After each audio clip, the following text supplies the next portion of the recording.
நண்பர்களுக்கு வணக்கம். இன்று நாம் பார்க்க போகும் பதிவு தீபம் ஏற்றுதல். தெய்வம் குடியேறுவதற்காக நம் வீட்டில் தீபம் ஏற்றுகிறோம் அல்லவா?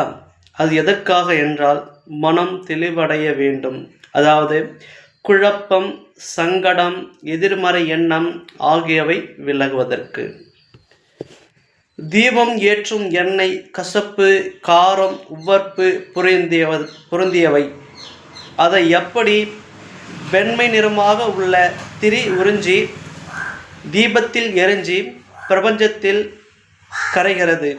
அதுபோலத்தான் நாமும் சில சங்கடமான விஷயங்களை மனதில் ஏற்றிக்கொண்டாலும் தன்னம்பிக்கை என்னும் இறைவன் மூலம் எரித்து சாம்பலாக்கி பிரபஞ்சத்தில் கலக்கவிட்டால் மனம் தெளிவடையும். என்றுமே இழந்த விஷயத்தை எண்ணி மனம் கலங்காதீர்கள். நடக்கப் போகும் எதிர்காலத்தை நினைத்து மனம் வருத்தமடைய வேண்டாம்.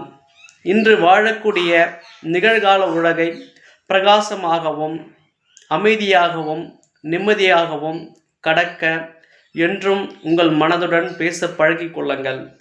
இதுதான் தீபம் நாம் வீட்டில் தெய்வ சக்தியை மட்டும் வரக்கூடியது கிடையாது.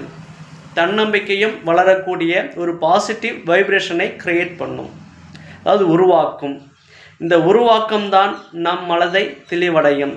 நன்றி, வணக்கம்.